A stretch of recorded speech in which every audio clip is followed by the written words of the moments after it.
नमस्कार। भाई, चांदी की चमक है ही ऐसी चीज आजकल हर किसी का ध्यान खींच रही है। पर जैसे ही बात आती है डिजिटल तरीके से इसमें इन्वेस्ट करने की, तो एक कंफ्यूजन खड़ा हो जाता है। सिल्वर ईटीएफ लें या फिर सिल्वर म्यूचुअल फंड? आखिर इन दोनों में से बेहतर रास्ता कौन सा है? चलिए आज इसी पहेली को सुलझाते हैं। तो सबसे पहले ये समझते हैं कि अचानक से चांदी में इतनी दिलचस्पी बढ़ी कैसे। इसकी सीधी सी वजह है इसका हाल का जबरदस्त परफॉर्मेंस। जी हाँ, पूरे 180%। मतलब हाल के बस एक साल में चांदी ने इन्वेस्टर्स को इतना शानदार रिटर्न दिया है। अब सोचिए, सिर्फ ये एक आंकड़ा ही काफी है इसे इन्वेस्टमेंट की दुनिया का चमकता सितारा बनाने के लिए। और यही वो वजह है कि आज हर कोई इसमें इन्वेस्ट करने के मौके ढूंढ रहा है। तो ठीक है, इन्वेस्ट तो करना है, ये तो तय हो गया। पर अब असली सवाल आता है कि रास्ता कौन सा चुने। दो मुख्य विकल्प सामने आते हैं, ईटीएफ या म्यूचुअल फंड। तो चलिए इन दोनों रास्तों को जरा गहराई से समझते हैं और देखते हैं कि कौन सा रास्ता किसके लिए सही हो सकता है। तो अब बात करते हैं कि चांदी में डिजिटल इन्वेस्टमेंट के ये जो दो रास्ते हैं, ये आखिर हैं क्या। देखिए, ये वो तरीके हैं जहां असल में चांदी खरीदकर घर लाने की कोई जरूरत नहीं पड़ती। टेक्नोलॉजी ने सब कुछ कितना आसान कर दिया है ना। अब किसी को सुनार की दुकान पर जाने की जरूरत नहीं है। चांदी में इन्वेस्टमेंट अब सीधे फोन या लैपटॉप से हो सकता है, और इसी के लिए ये डिजिटल ऑप्शंस मौजूद हैं।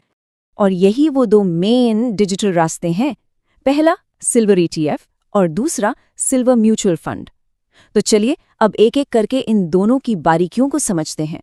ओके, तो अब आते हैं सबसे इंपॉर्टेंट सवाल पर, ईटीएफ और म्यूचुअल फंड, इन दोनों में आखिर बेसिक फर्क क्या है। चलिए इसे बिल्कुल आसान भाषा में समझते हैं। देखिए, दोनों में फर्क बिल्कुल साफ है। एक तरफ है म्यूचुअल फंड जो अपना पैसा कई जगह लगाता है, मतलब असली चांदी में भी, सिल्वर ईटीएफ्स में भी, और यहाँ तक कि चांदी निकालने वाली माइनिंग कंपनियों में भी। दूसरी तरफ है ईटीएफ जिसका फोकस सिर्फ एक चीज पर होता है, चांदी की कीमत को ट्रैक करना। कहने का मतलब है कि ईटीएफ का परफॉर्मेंस चांदी की कीमत से ज्यादा करीब से जुड़ा होता है। और हाँ, एक बहुत बड़ा प्रैक्टिकल फर्क भी है, और वो है डीमैट अकाउंट का। म्यूचुअल फंड के लिए इसकी कोई जरूरत नहीं होती, लेकिन ईटीएफ में इन्वेस्ट करने के लिए डीमैट अकाउंट होना जरूरी। अच्छा, किसी भी इन्वेस्टमेंट का असली रिटर्न सिर्फ इस बात पर डिपेंड नहीं करता कि उसने कमाया कितना, बल्कि इस पर भी कि उसमें लागत कितनी आई और टैक्स कितना लगा। तो चलिए अब देखते हैं कि इन दोनों ऑप्शंस में जेब पर कितना असर पड़ता है। यहाँ खर्चों का हिसाब थोड़ा अलग अलग है। जैसे म्यूचुअल फंड्स में अक्सर एंट्री और एग्जिट लोड जैसे चार्ज लगते हैं, मतलब इन्वेस्ट करते समय और पैसा निकालते समय एक छोटी सी फीस कटती है। वहीं दूसरी तरफ ईटीएफ को बिल्कुल स्टॉक की तरह खरीदा और बेचा जाता है, तो हर बार खरीदने बेचने पर ब्रोकरेज फीस देनी पड़ती है। लेकिन एक बहुत जरूरी बात है जहां ये दोनों बिल्कुल एक जैसे हैं, और वो है टैक्स। जी हाँ, मुनाफे पर जो टैक्स लगता है उसके नियम दोनों के लिए एकदम सेम है, फिर चाहे वो शॉर्ट टर्म गेन हो या लॉन्ग टर्म। तो टैक्स के मामले में कोई किसी से बेहतर नहीं है, दोनों बराबर है। तो हमने फर्क भी समझ लिया, लागत भी देख ली, लेकिन वो कहते हैं ना, सबसे बड़ा सवाल तो वही है, ज्यादा पैसा किसमें बनेगा। तो अब हम उस जवाब पर आते हैं जो शायद थोड़ा सरप्राइजिंग हो। तो ये है सबसे बड़ा टेक अवे। असल में इस बात से ज्यादा फर्क नहीं पड़ता कि कोई ईटीएफ चुनता है या म्यूचुअल फंड। असली फर्क इस बात से पड़ता है कि कौन सी स्कीम चुनी गई है।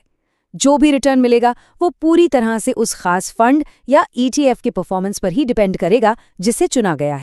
तो फिर आखिरी फैसला कैसे लिया जाए? देखिए, ये हर किसी की अपनी सिचुएशन पर डिपेंड करता है। अगर किसी के पास पहले से डीमैट अकाउंट है तो ईटीएफ एक सीधा और आसान रास्ता हो सकता है, और अगर नहीं है तो फिर म्यूचुअल फंड ज्यादा सुविधाजनक लगता है।